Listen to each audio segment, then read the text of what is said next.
Hi, everyone. It's so great to be here with you today. My name is Robin Nielsen, and this is Insulite Health. And today is Tuesday Tip. And I'm really excited to talk today about food talk PCOS. It's my favorite topic, right? Talking about food, because it's really the number one thing that can change your life in a really big way in a really short period of time. So would love to hear where you're participating from, or would love to see if you just type in where you're from. I always love seeing that.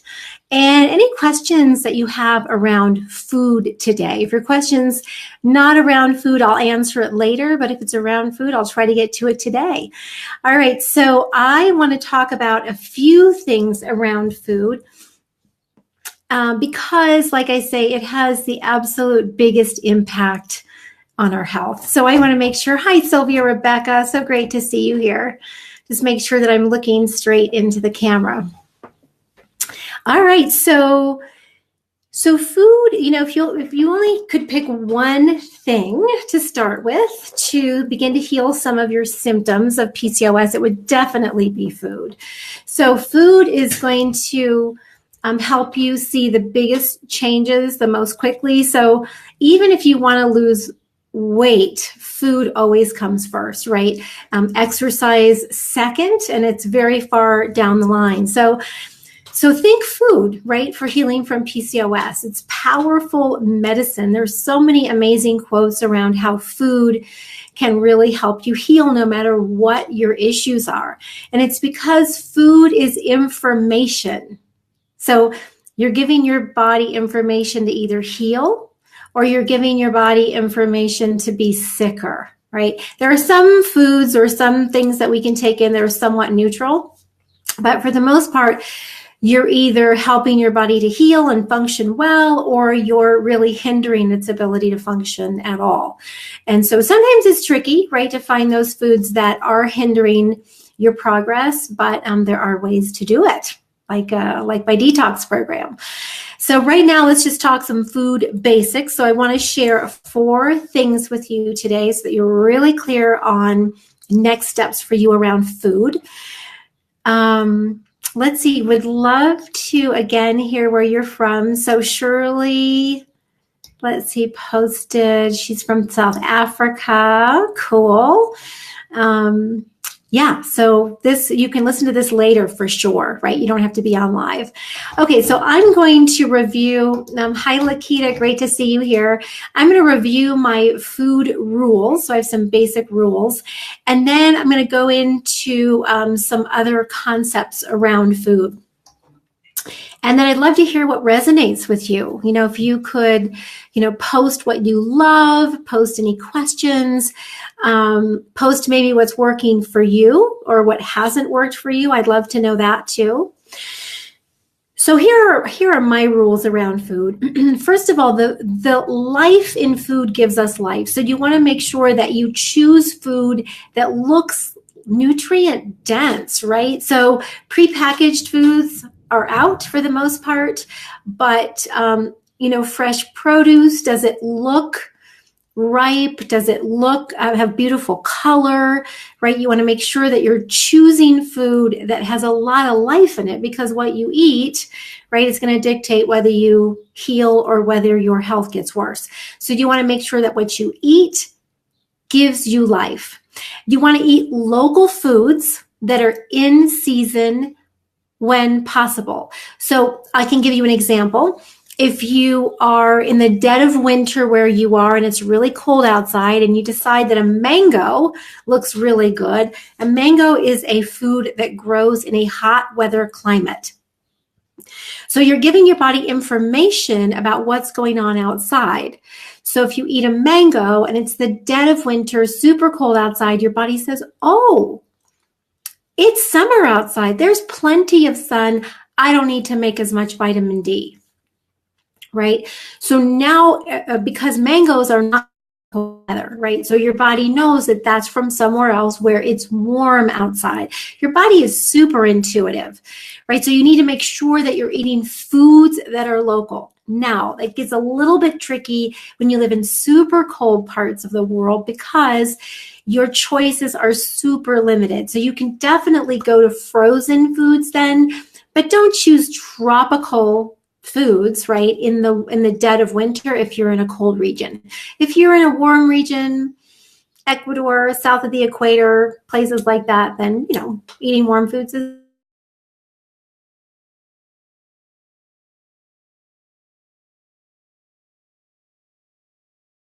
want to do that because you get to know your rancher and your farmer, right? You can ask them what foods are, how you cook them. They are great resources for you.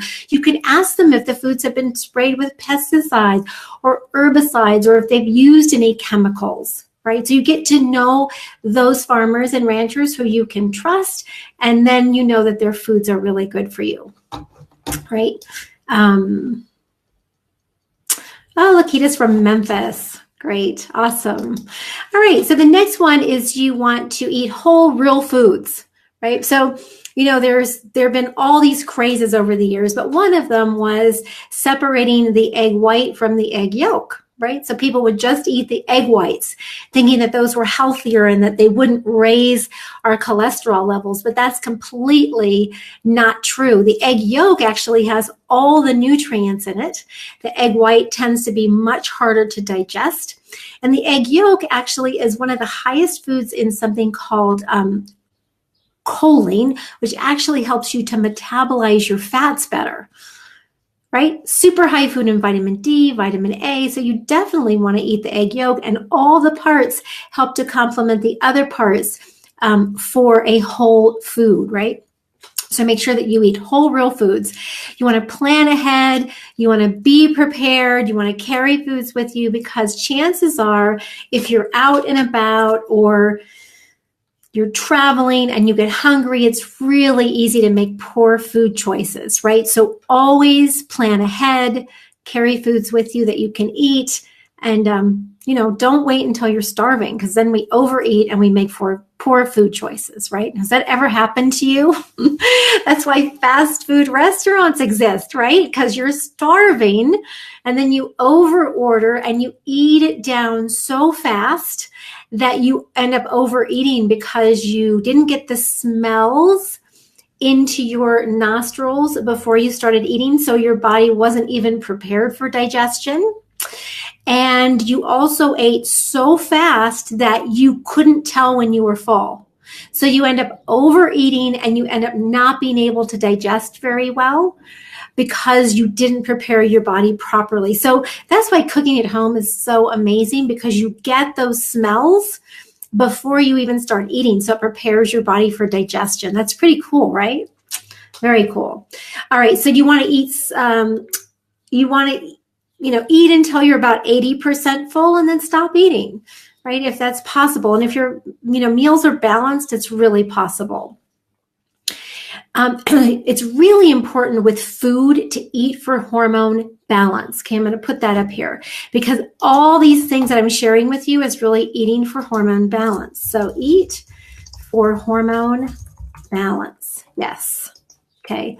So we want to eat for hormone balance. And here's what I mean by that. So when you get up in the morning, you want to eat within an hour of waking because that tells your body what time it is. Okay. That's really important. So eat within an hour of waking, and then you never want to go more than 4 to 6 hours between meals, but you do not want to snack because you want those insulin levels to come completely down. So one note here is that your body is either digesting or it's healing, but it cannot do both. So if you've got a lot of healing to do, right? If you're feeling pretty sick, you're maybe really tired, you've got a lot of symptoms of hormone imbalance, right? Maybe you don't have a menstrual cycle. Maybe you're having some hot flashes. Maybe you're not ovulating. Maybe you're under a lot of stress, right? You want to make sure that you use your food to stay balanced. So never go more than 4 to 6 hours. 5 is a good choice, right? But do not eat between meals so that your insulin can come all the way down and you can do some healing, right? So digesting, versus healing. You want to make sure that you give your body time to heal. If you find that you're hungry between, those 5 hours, then you need to tweak your meal just a little bit. And I don't know about you, but it used to be for me that if I screwed up on one meal for the day, right, I would throw out the whole day. Have you ever done that? So from here forward, don't do that. If you screw up on one meal, just fix it the next meal, right? Just think ahead and say, how can I tweak that meal so that it's really, really amazing for me, right? We want our food to taste delicious. I'd like to throw in something here about sugar. There's a lot of talk about not eating any sugar. And I think processed sugar, that's a big deal, right? Because it can really set off all sorts of problems for us. It raises inflammation, makes our insulin resistance worse, causes us all sorts of problems. But that being said, we need sweet. We need some sweet in our diet. It's, one of the essential flavors, right? So we can get sweet a lot of different ways. Fruit is one of those ways. We can use things like stevia. Lakanto is a great sugar substitute. So we do need a little sweet. It's important. All right, so you always want to eat a healthy protein, a healthy fat, and a whole real carbohydrate together, and I'll tell you what those are in just a moment.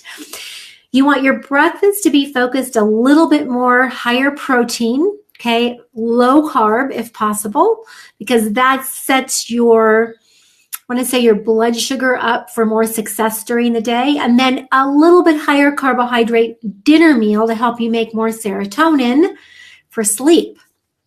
So higher protein breakfast, higher carb dinner, right? And breakfast should be a pretty big meal, dinner a smaller meal, okay? So eat when you're hungry, stop eating when you're satisfied. So we talked about that 80% full, and you really have to chew your food well. You want to, breathe in all the beautiful smells. You want to taste all the beautiful flavors. And when you eat that way, right, if you're sitting down and you're just eating, then you're going to know when you're full, right? And you're not going to rush through and overeat. It's much harder to overeat that way. You're paying attention, right? So you want to divide your plate into thirds, okay?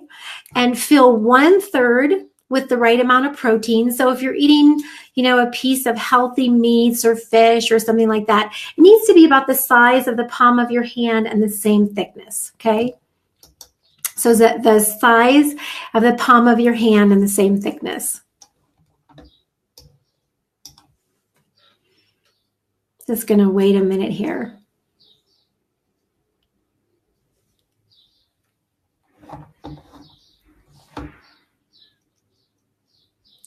All right, it looks like maybe it's caught up. It's still a little bit slow. Okay. All right, here we go. Sometimes the internet cannot keep up with this app. All right, so we talked about the amount of protein on your plate, and it's about the size of the palm of your hand, okay? And then the same thickness. And that's about the perfect right amount. If you're exercising a lot, then you might need a little bit more. And of course, you want to make sure that your digestion is really hearty, so really strong stomach acid so that you can digest that protein. All right, and then then 2/3 of the plate you want to fill with beautiful vegetables. Okay, so you want to try to eat like 2+ cups of veggies every meal if you can. It's ideal, gives you lots of fiber, good minerals, good vitamins. Oh my gosh, all those things that are so important for us. And then you want to add a dash of good healthy fats. So things like olive oil that you can put on your vegetables. I love the flavored olive oils like lemon. Oh, so beautiful. Want to make sure it's extra virgin olive oil, avocados, nuts and seeds, olives. All that is fantastic. And then you've got a hormonally balanced meal. So you have your proteins, your fats, and your carbs. You can have one piece of fruit a day, right? Fruits are higher in fructose, but at least you have the fiber to help balance that out, right? So one piece of fruit a day. Berries tend to have lower sugar because they're higher in fiber and they just contain a little bit less sugar. So berries are always a great choice, and I love those. All right, so then you want to eat mindfully, and you want to try to relax while you're eating. So there are two nervous systems in your body. One is called the parasympathetic nervous system, or that's the rest and digest nervous system. And the other is called the sympathetic nervous system, or the fight or flight nervous system. When you're eating, you're in the rest and digest, right? So you're resting. If you are stressed out for any reason, the blood flow goes to all of your extremities to save your life, and you cannot digest your food well. So make sure that you're always relaxed when you're eating. It's very important. You want to choose organically grown foods whenever possible. At least you know that they have less toxins on them and they're going to be less of a burden for your body to try to handle, right? Our livers are already really, really busy. So you want to make sure that you don't give more work to your liver and to your detoxification system. So choose organically foods when you can. And like I said before, if you get to know your rancher and your farmer, then you can talk to them about what they put on their plants, their trees when they're growing, and make sure that they have less harmful chemicals. You can also check out EWG for environmentalworkinggroup.org. EWG.org, and on there you can check out what the recent dirty dozen is. So those are foods that you always want to avoid, conventionally grown, always buy organic. And then you can check out the clean 15, and those foods sometimes you can buy conventional because they have less toxins on them. They test every year, so it's a great resource, EWG.org. All right, so you want to drink clean water, right? That's fluoride-free, chlorine-free, chemical-free. Super important. We need water to stay hydrated. Actually, dehydration is very stressful on the body, so you want to make sure that you're not dehydrated, that you drink plenty of water throughout the day. Don't try not to drink right at mealtime because it will dilute your stomach acid. You want to make sure that you have really strong stomach acid for digesting your proteins. Okay. All right, and then you want to respect your own biochemical uniqueness. So if you have some weird things that are going on after you eat, like you get a runny nose, or you start sneezing or coughing, or whatever the deal is, maybe you're eating a food that doesn't work for you. Like if you get a lot of mucus, then that's probably a food that's not working for you so great. So pay attention to your meals after you eat. Dairy is a really big culprit for that. For sure, causes a lot of mucus, constipation, really messes with hormones. So be really, really careful with that. So if you know that you react to a food, don't eat it, right? And we all react adversely to sugar. So for sure, be really, really careful with that. And then let's see. So, the protein that we eat, if we want to eat healthy animals, right? So we don't want to eat animals that have been fed grain, or we don't want to eat farm-raised fish that are not raised on their natural diet, right? So wild-caught fish, check the labels. You'll be surprised, right? Wild-caught fish, 100% grass-fed beef, lamb, right? Read the labels. All beef is grass-fed. Not all beef is grass-finished. So a lot of times they use grains to finish the cattle. And if that's the case, the poor animal is sick too, right? It cannot tolerate the grains. So be really careful. Same thing with eggs. Make sure that they're cage-free, that they are organic, right? So organic doesn't promise that it's healthy, right? It doesn't promise, but it's going to be for sure a healthier choice than conventional for the most part. All right, so then you want to increase your high fiber foods, vegetables. You can eat, a small portion of beans or legumes if they work for you. Great fiber foods. And then you want to eat high anti-inflammatory cold water fish at least 2 times a week. So things like wild salmon, Sardines, if you can eat them, those are fabulous for us. Great brain food. Oh my gosh. Then you want to eat a rainbow every day, right? Lots of beautiful different colors. If you're like me, you tend to buy the same 10 things all the time. So branch out. I challenge you, at least once a month, buy something that you don't know what it is, a vegetable, right? And then ask how to cook it, or, Google on a recipe. So try new things, right? And then you want to, and we want to diversify our diet, because otherwise we're only getting the nutrients in those 10 foods, right? All foods have different nutrients, so you really want to pull in different foods.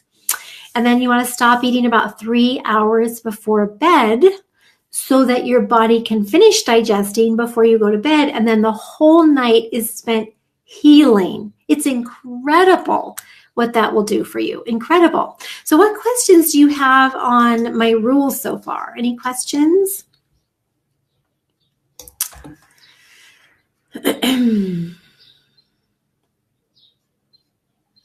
Oh, that's so nice. Thank you, Agnes. It is so great to hear from you. So she's just a rock star, I have to say. She did the adrenal cleanse, and she's gluten-free, dairy-free, sugar-free. Oh my gosh, I cheat from time to time, but of course we all do, and that's okay. But I've learned it only throws my hormones off. Yeah, finally have balanced hormones after 6 years. You are absolutely amazing. Thank you so much for sharing. Kimberly, hi Kimberly, so great to see you here. Oh my gosh. Okay, so you have a question about our nutrients. Okay, great. So just post what your question is for sure, and I'll definitely answer you right away. Looks like you're done nursing, so that's great, because our Pregnancy Plus system is perfect for nursing. I can't wait to have you back in our community. Oh, great to see you, Lisa from Scotland. Wow, that's awesome. All right, so now I'm going to move on. So let's see. I want to talk now. Sophia. Oh gosh, it's so great to see you here. So where do carbohydrates fit on the plate? Okay, perfect. Do carbs fall? Yes, that is a fabulous question. So carbohydrates. So if you're doing proteins, fats, and carbs, proteins are meats for the most part, right? That includes fish, that includes chicken, that includes lamb, that includes eggs, right? That's mostly your meat. If you're a vegetarian, it's a little bit trickier, right? So hopefully you can eat fish. If you can't eat fish, then, you end up combining grains or nuts and seeds with beans, which makes it a little harder because you're getting a lot of carbs in. That's proteins. Fats are things like we talked about: avocado, nuts and seeds, olives, olive oil, coconut oil, ghee, which is clarified butter, is super, super healthy fat choice. Butter, remember, from 100% grass-fed cows. You can get the Kerrygold butter at Trader Joe's, which is fabulous. That's 100% grass-fed. Then we get into our carbs. So carbohydrates are first and foremost vegetables, okay? Vegetables are the carbohydrate that we really want to focus on. And then second are just, a very small amount of fruits like we talked about, because they contain something called fructose, which doesn't raise insulin, it doesn't raise our glucose, but it can create havoc in our body. So it's kind of a stealth sugar that can create a lot of inflammation. So that's why we want to be really careful with fruits. But 1 piece a day is fabulous, or a cup of berries is fine. Even 2 cups of berries would be fine if you're not super, super insulin resistant.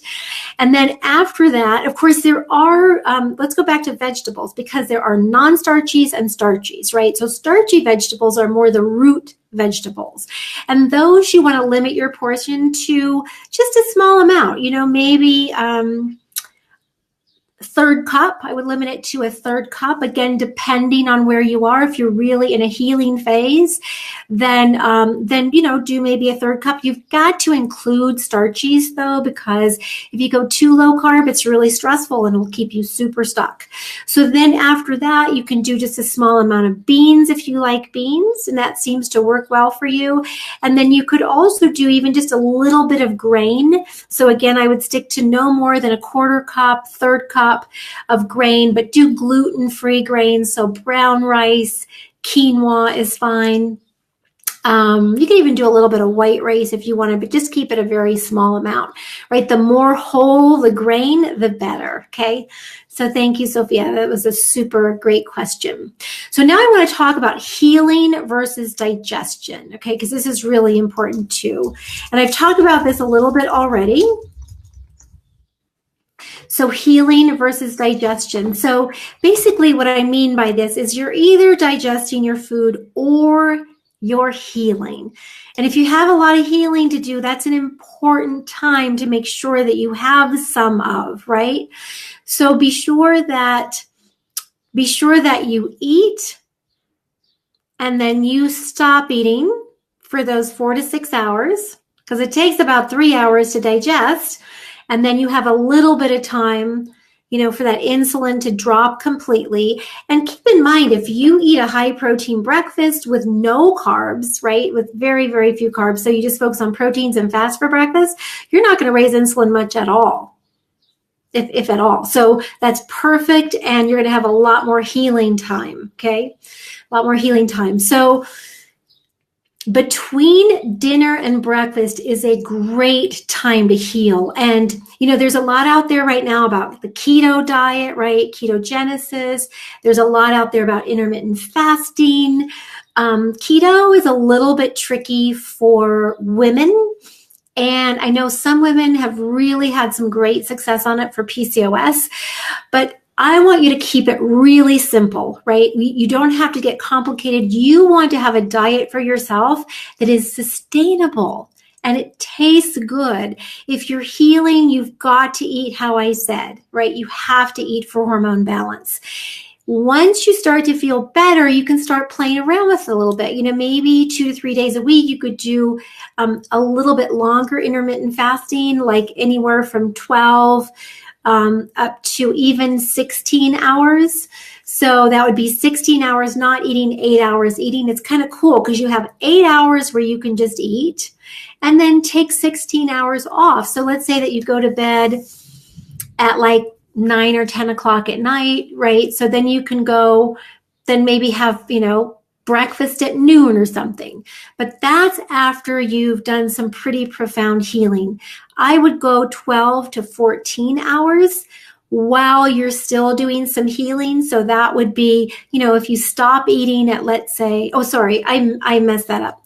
If you stop eating at, let's say, 7 o'clock at night and you want to go 16 hours, 7 o'clock the next morning would be 12, and you add 4. So 11 o'clock, you could have breakfast, right? It's not when you go to bed, it's when you stop eating. So even if you just do 12 to 14 hours, that's awesome. That's ideal. So if you stop eating by 7 o'clock at night, then you can eat again 7 the next morning, 8 or 9 o'clock. That's perfect. But make sure as soon as you get up, you have a nice big glass of fabulous water, because you get dehydrated overnight. And again, if you don't drink, it's really stressful. And you can add a teaspoon to a tablespoon of apple cider vinegar. If you'd like to improve your digestion, we have an article on our website all about ACV, or apple cider vinegar. Really helpful. Also, like a cup of aloe vera, really high quality aloe vera, not with a bunch of additives, right? I'll give you a source for that. I'll post here. You could do a cup in the morning and a cup in the evening, because if you're like me, you're super busy, right? So you're constantly stressed, which means that you're constantly, kind of creating maybe a leaky gut situation. So you want to make sure that your gut has everything it needs to be healthy and strong and digest your food well. All right, I'm just going to check for any questions before I go on to my next thing. Okay, Michaela, I'm going to answer your question offline because it's not specifically about food, but I will get to you. All right, so then I want to talk about the 5 S's, okay? The 5 S's, and this keeps it really, really simple. 5 S's. Okay, so the 5 S's are, you ready? Drum roll, please. They are, this makes it so easy. So focus on these 5 things when you eat. Soups, salads, shakes, sautés, and scrambles. How cool is that, right? It makes it so easy, right? And you can just, you can just saute things in water, vegetables in water, and then add your protein. You can add a little bit of tamari, which is wheat-free fermented soy sauce, which is fabulous. You can add a little bit of olive oil in there, a little bit of coconut oil, do your sautés. One of my favorite things to make is a quiche, and I use sweet potato as my crust, and I just make thin little slices, put it on the bottom, throw it in the oven, and then I add more veggies, whip up eggs, a little coconut milk, herbs, and sun-dried tomatoes, and all sorts of yummy things, and pour it on top. Cook at 350, and it takes about 20 minutes, right? Super delicious. But if you focus on these things, it makes it so simple. And we have 2 great shake powders that are so hormone balancing. One is vegan vanilla, the other is power paleo. And I'm going to post a link to our protein powders after the call, and I'm going to give you a special coupon code to use. When you purchase our protein powder, you actually get a bunch of amazing shake recipes. It's my favorite thing for breakfast, right? It's my favorite thing if you're on the go, because shakes actually are all blended up. They don't need a lot of strong, hearty digestion. So it's really that, and maybe soups, really the only sort of on-the-go food that I would approve if you've got to get going, but you also have to eat. So shakes are fantastic. Easy thing to do. You can even throw your vitamins in your shakes and you won't even notice. They're so fabulous. So great way to take your vitamins and have a good meal all in one, right? It's my secret. Because I have all these vitamins, I just throw them in sometimes. Soups are absolutely fantastic because you can put so many vegetables in them. I love chilies. Like, chilies are fabulous. You can just put any vegetables that you have on hand in your chilies. Put some smoked paprika in there, some chili powder, some sea salt, and I don't even use beans. I just use a ton of different vegetables and some ground meat or chicken or lamb or whatever you love. Throw it in there, and then you have a meal for 3 days, right? It's so nourishing. You'll feel amazing, just amazing. Okay, so those are the 5 S's, and I just wanted to, okay, so one other thing is I mentioned salads, right? I mentioned soups, salads, shakes, sautés, scrambles. So with salads, if you're healing, you probably want to stay away from raw foods as much as possible because they take a lot of energy to digest. So remember, anything you eat has to be digested, and that takes a lot of energy. So your body has to create what's called agni or fire to digest your food. It takes energy. If you're already really tired, guess what? You're going to be using a lot of extra energy or all that you have to digest that raw food that you're eating. So stick to cooked foods as much as possible until you feel so much better. Then you can play around with some raw foods a little bit. And if you throw, raw veggies in shakes, it's better because it's really blended up well, right? So that helps with digestion right there. Okay, then I have one more thing I wanted to share, and that was all about the intermittent fasting. I already have really talked about that, but it is a great tool to use because it gives you more time to heal. Remember, I said that digestion takes a lot of energy, so if you cannot be digesting, then you can be healing. Right? Oh, why is Nadine crying? Nadine has a lot of tears. All right. So it's pretty cool. So intermittent fasting is a great tool to use. But remember, if you have a lot of symptoms and you have a lot of healing to do, then just stick to your 12 hours between dinner and breakfast. And you want to make sure that nighttime, when you're sleeping, is used for healing and not used for digesting, because digesting is going to keep you awake too. All sorts of problems with that. All right, so I would love to answer any additional questions that you have right now. Hold on one moment. For some reason, my phone is ringing. I just want to make sure to turn that off. All right. So Shayna, I'm going to answer you offline. Velvet, I'll answer you offline. So any questions around food? I'd love to hear your questions around food. Sylvia Rebecca says, what brand of water do you recommend to purchase? I know we need to purchase water in a glass container. So this gets a little bit tricky. So the water I recommend can really just come out of your faucet. I like reverse osmosis water where you actually add some minerals back in because it takes out everything. It takes out not only all of the impurities, but it takes out the chlorine, the fluoride, any chemicals. It also takes out all the minerals, right? So I think that reverse osmosis water is a great choice. You can also buy it in your own containers at a lot of markets, right? So I know Whole Foods, both the markets in our area have water stations where you can take your own glass jugs and fill them up. You can also get the BPA-free plastics and do it that way. For a treat, I love Hint water, and you can, let me just type this. I love Hint water, or make your own, right? So Hint water is flavored water, but it just has a hint of flavor. So it's pretty cool. And you can definitely make your own. So the way you make your own is like here we have oranges. So I just slice up an orange and I throw it in a big pitcher of water, and the water tastes like beautiful oranges, right? So that's really lovely. If you, there are all sorts of services that can bring water to your house as well. So if you don't want to put a reverse osmosis system in, at your kitchen sink, or you don't want to go purchase RO water locally somewhere, then I would buy just, spring water, I guess, would be fine.